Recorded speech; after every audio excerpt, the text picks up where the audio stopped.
Hey, I'm Decathlon Gamer. Welcome back to Pro Cycling Manager 2020. This is Career Mode. It's episode 99, and we're about to wrap up the Tour de Suisse. We've been on this one for a little while, focusing pretty heavily on it, just testing Pavel Rodriguez, seeing what he's capable of. What can we do in a GC condition with some serious climbing, with some time trialing, and all that jazz. Well, so far so good. Pavel Rodriguez leads this race. It's stage 7.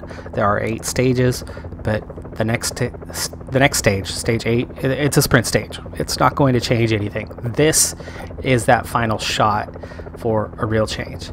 Well, Jorgensen just added to the list of guys on Fitness Peaks, which now makes all but 2 riders, and combined,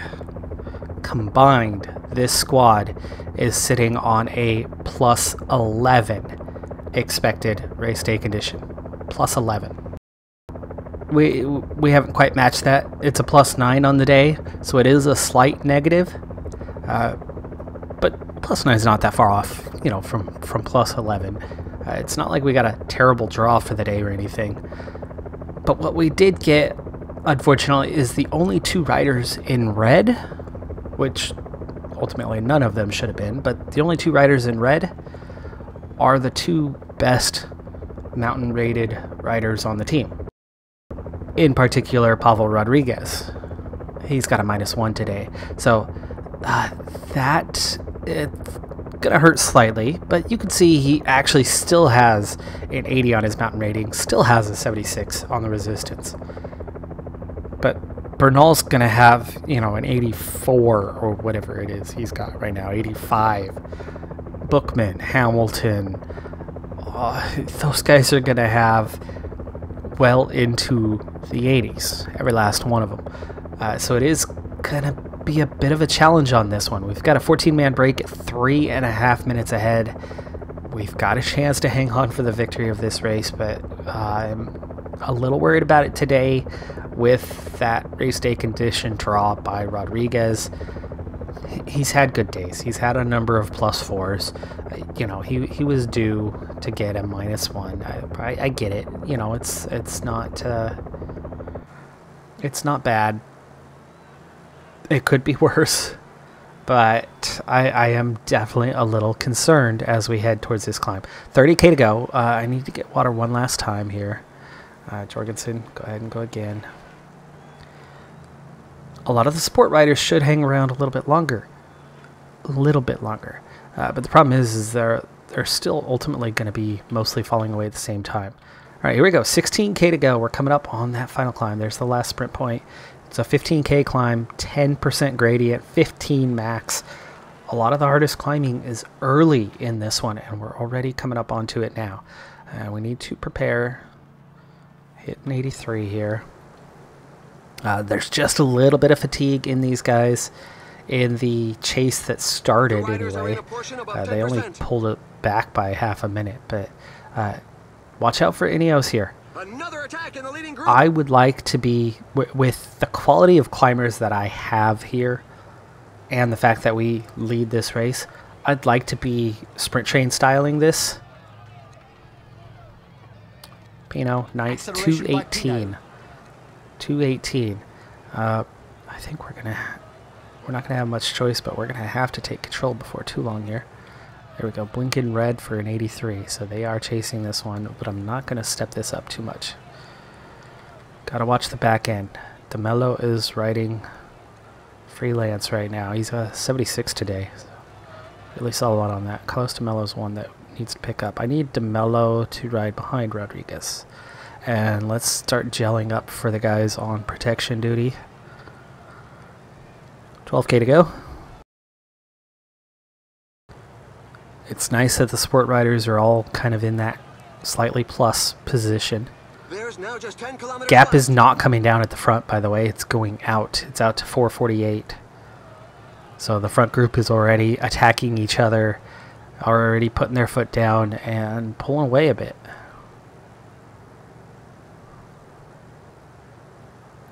I don't mind the tempo right now because Rodriguez not looking so great today.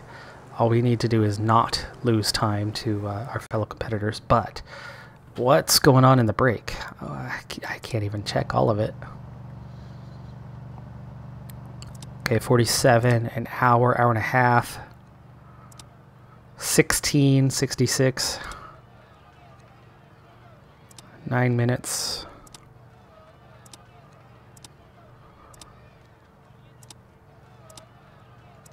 Reichenbach at 13. Tentoni going off to try to win the stage. He's 1440 down. 81 mountain, 75 resistance now, so he has improved a bit. He's really improved that resistance from where he was. It was about a 71, 72 when he left the team.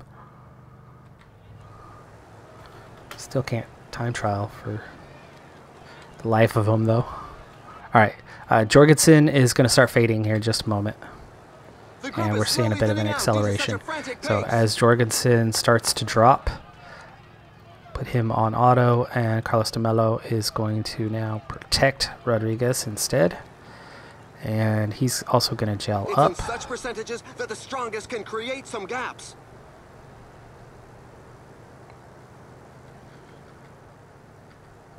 Wow, this Peloton, we're going to see a split right about here. There you go, just 58 left now. Thibaut Pinot goes onto the attack. Pinot again with the attack. We're going to pick up the pace just a little bit more here. 86 now. It's 8K to go. And that is a move we can't let go. Ciccone, Safonov, Pogacar is quite a bit closer, isn't he? 208. 218. You know, that's not that bad. That is not that bad. I think we're going to have to do a little chasing before too long. We can't let those guys get far away, but they're not the contenders. Here's the contender. It's Bernal, just 11 seconds behind. Now it's time to make our move. So Rodriguez, not going to have a lot of support here. All right, we'll set a base for 90. Berwick, Johnson. You got Moreno and De Mello out front. Rainsford does not have enough. Rainsford, can you still provide protection to the back there? And then we'll just follow De Mello, who's going to use up what he's got left here in just a moment. Handle the first piece of it, and now it's going to be Johnson. Johnson needs to gel up. It's still 7K. And that's the top contenders. That's the guys closest to us. Johnson, where? Okay, Berwick. Berwick lost a little ground there. Going to leave a good few in its wake. 5 kilometers remaining. 6K to go.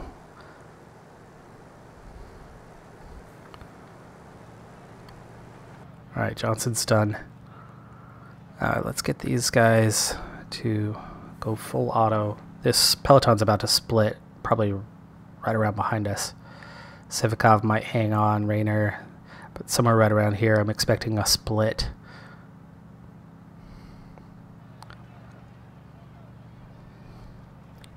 Berwick, we're gonna go a little slower though. You're the last guy on this.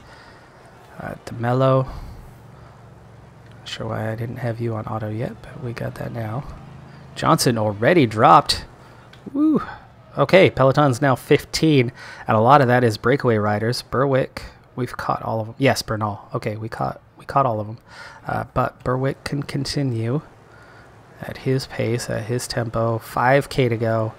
Rodriguez does not have a lot of energy here for this finish, and a big attack. Thomas is 437. Not worried about him.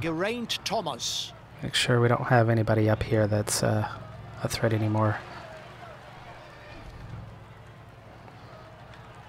That nobody slipped through. So Thomas is the closest. But here goes Pogacar. 208. Counter-attack by 212. Soler is 55. Here comes Bookman again. This is what we're going to need to respond to. Can Berwick go any faster? No. And they are moving, so. Okay. Here we go, Rodriguez. Oh, Rodriguez, don't get caught behind you, man. There they go. Emmanuel Buchmann.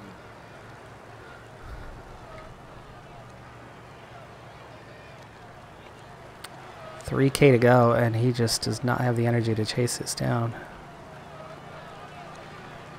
This is what I feared. That's going to be 2 riders to beat him out. Okay, gel up. This climb features some dreadful percentages. Can we recover a little bit? I doubt it. I doubt it. We're stuck in this group in 2.5K. So, top 2's going bye-bye. Can we hang on to a podium? And I told you, this is what I worried about. Right? Positive race day condition was making a huge difference for him. Gianpaolo Tentoni, the man that Rodriguez has replaced, takes the stage win, but he did that from the break. Clearly the stronger climber of the bunch, but of the breakaway bunch. But there's the finish. We're coming up on it. Just 99 your way. This group pulling away from us. The worrying thing is the podium slipping away as these guys gain a little bit of time. Bernal claims 3rd on the stage, so that's a lot of progress from how far back we were. Bookman 5th on the stage. That's your top 2 now. And overall, we lost a lot of time here. We're 5:30 down, and I think we lost close to a minute to those guys right around us. So just as I predicted earlier, I think he's good enough for maybe a top 5 in this race. I didn't think he was going to be good enough for much better than that. And just today was not the day. We didn't have any super support. There was no super support climber to get him up. He was on his own with, what, 5K to go when Berwick dropped away. And Rodriguez had nothing to answer to those guys going away, and we backed off pretty early on that, realizing it. And even then, the group we were with blew us away in the end. So still have some work to do.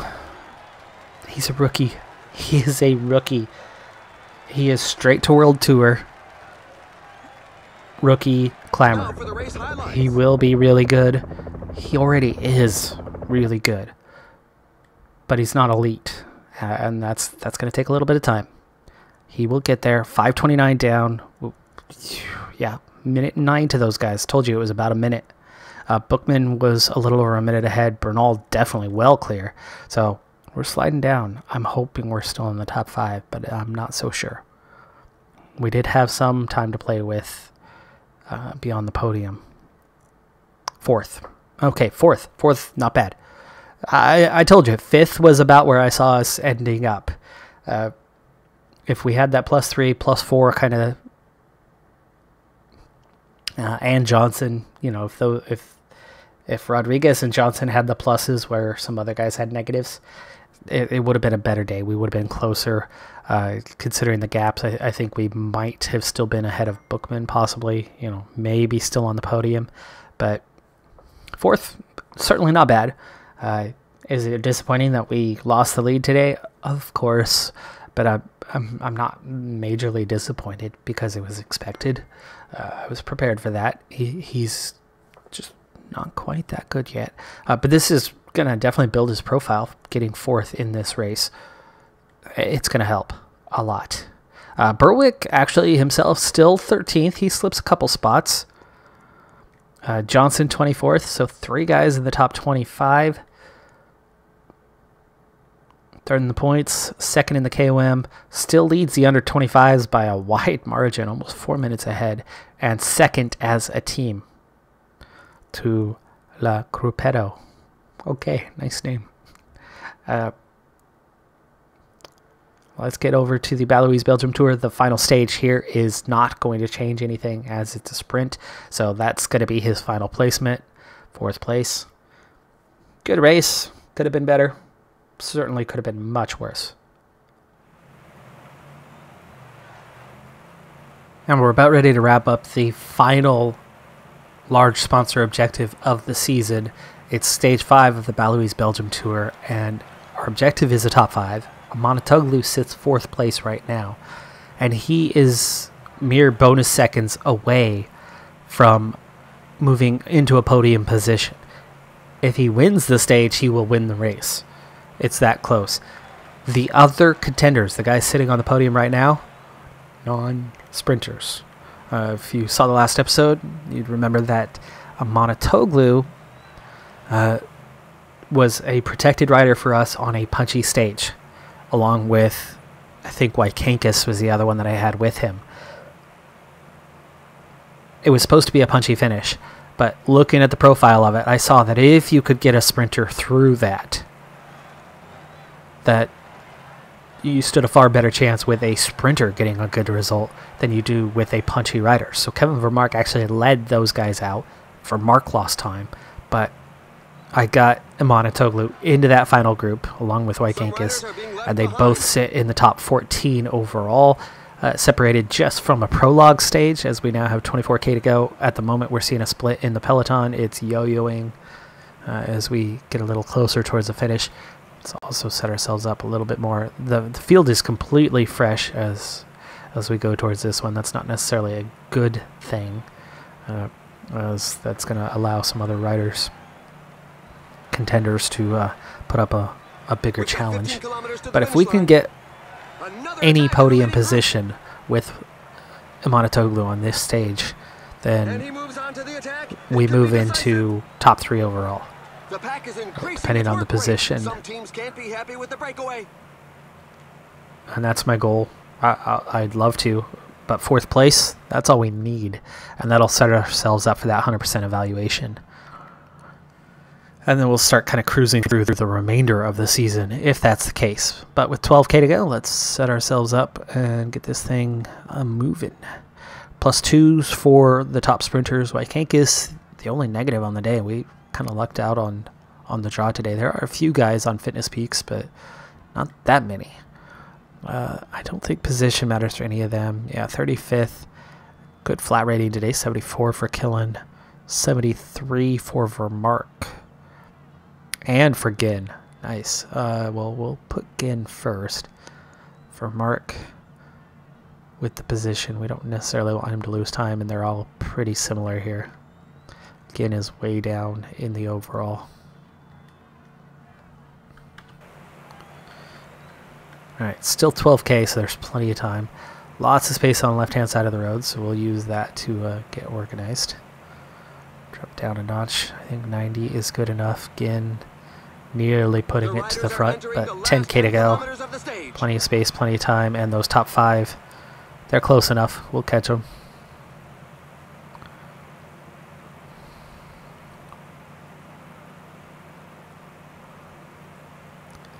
$8K now.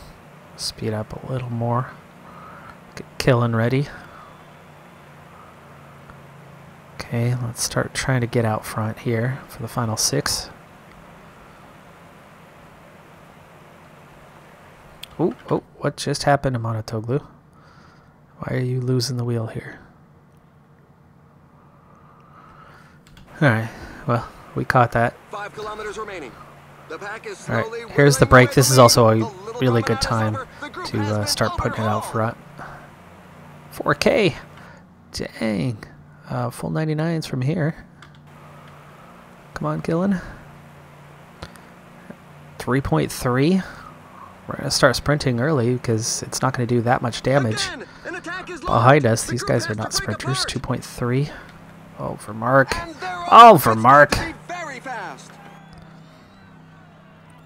1.6 now. 1.2. We need to leave this a little longer. Okay, German. 1.0. Oh gosh, I'm totally off here. Totally off here. I had one more guy left than I thought I did. We are not getting a top 3 today. There's Amonatoglu coming through. He'll get 5th, 6th. Dang it. That came in really fast. There was just too much energy. That stage was not hard enough. That stage was too easy. That road was really wide.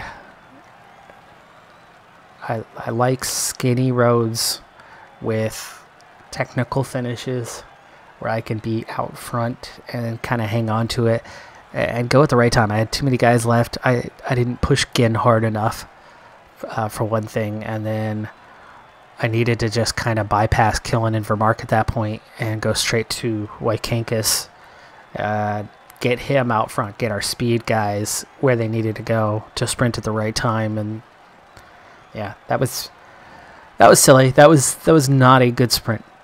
I fully admit that one, and it cost us. We could have finished higher. Montotoglu was 6th. No bonus seconds, so he'll finish 4th. Got our top 5 though. That's what matters. So that sponsor confidence will now be locked in at 100%. We still have national championships coming, but that's probably going to be the last race we even focus on. We got that Sibiu, San Sebastian. I'm not even going to worry about that at this point. We do have Ride London Surrey Classic. We might get that one more in. We're going to bypass almost all of these races down the stretch. Yeah, Guangzhou, not worried about that. So we might actually only do that one more race, Ride London Surrey, and our nationals, and then the signing period, which is going to be a pretty quick one. So at this point, we're looking at maybe 2 episodes to wrap up this season. So it's coming at you pretty quick. We've been having an excellent season, and on paper, this team is so much better than we were in previous seasons.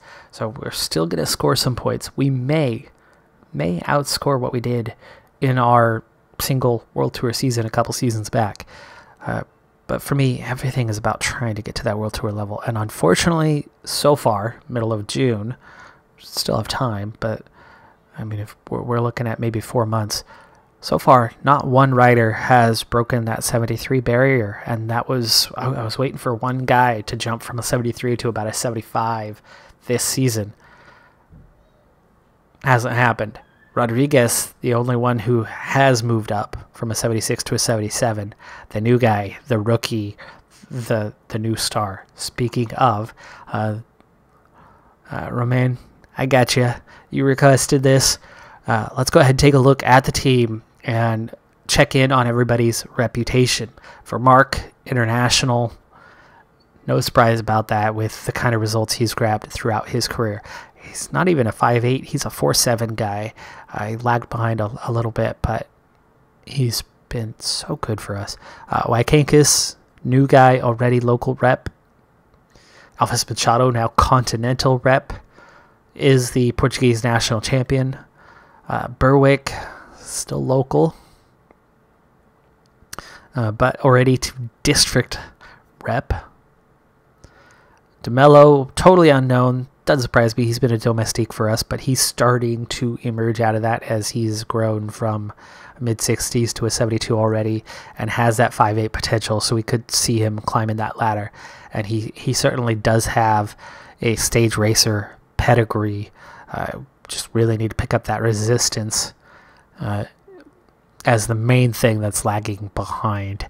But he could certainly emerge as a competitor, not a Rodriguez as he's so far behind him, but he could certainly handle kind of our minor races for a few years. Montotoglu now national. He's champion, isn't he? Or is he not? I think he's champion of Turkey right now. Regional for Ginn. National for German. Johnson is district. Jorgensen already district as well. Killen is an unknown. He's a newbie.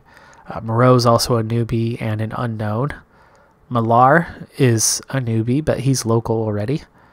Moreno now Continental. We've gotten some results with Moreno, remember. He has had a couple of victories despite being a support climber. But he's fairly well balanced. He reminds me a lot of my Pro Cyclist Mode all-rounder.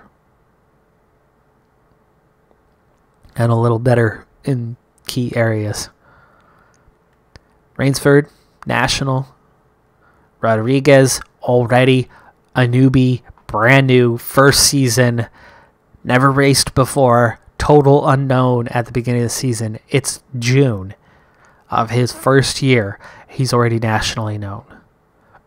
And it's a big country in cycling that he is a part of, and he's already nationally known. That was a really nice Tour de Suisse race. I don't think he was national prior to this race. I think he gained a lot of that reputation by getting 4th place. Smith, unknown, no surprise. He's our lowest rated guy and a newbie. Telford District.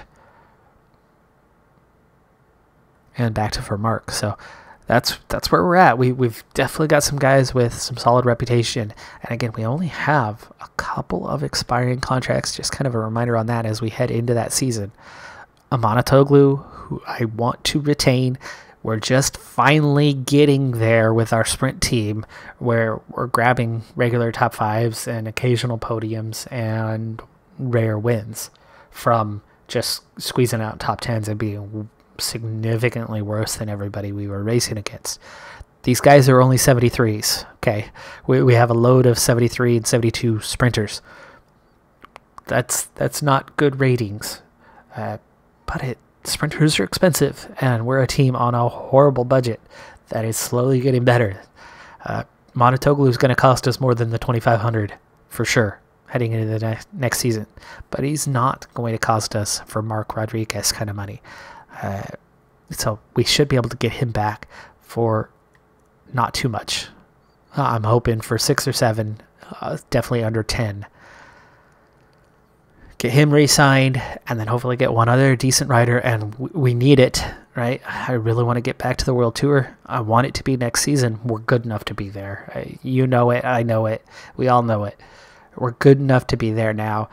The season we were there, we weren't. We got some decent results. We pulled results after result out where we needed it, but we weren't good enough. We didn't belong there. We didn't have the support. We had a couple strong riders, and Vermark was okay, and that was it. And then the rest of the team was lacking.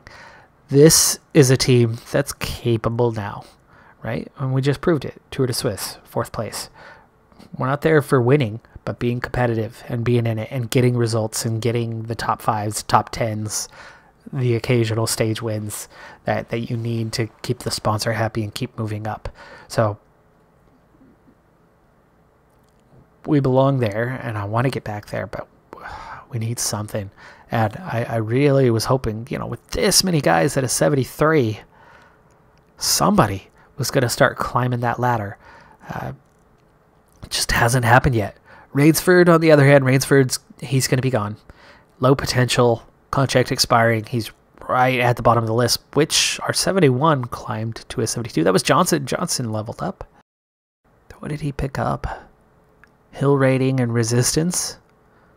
I think his mountain was a 77 already, wasn't it? That's 3,000 we'll save.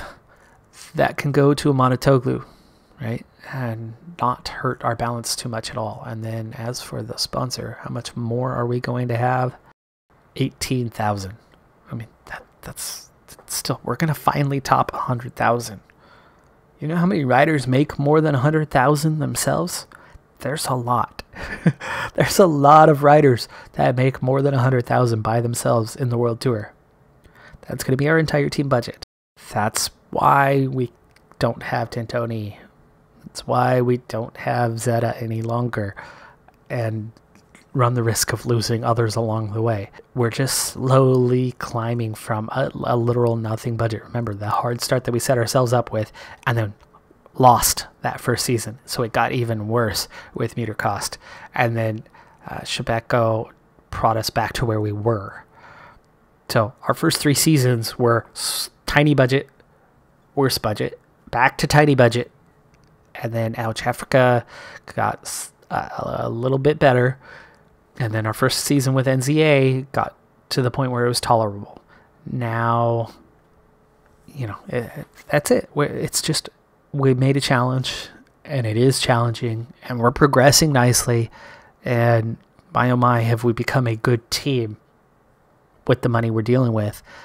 But it's going to take more money to kind of hit that next level. Wow, we're so close. But with an extra 18,000, one more time looking at these contracts, I'm way over time on talking here about what I wanted. 18,000 Look what we can get for about 18,000. We can get a 76 signed for 18,000. So if Amanatoglu takes his and Rainsford plus about 2,000, that gives us about 16,000 to sign one quality 76, 77 type guy. There's our target. And hopefully with that, we might have just enough to squeeze to World Tour. I'm not sure it's going to be enough. Rodriguez or Vermark leveling up, plus that signing, may do it. We'll see. That's it for this episode, though. I'm Decathlon Gamer. Thanks for tuning in. National Championships up next. Then that quick signing period and that one last race.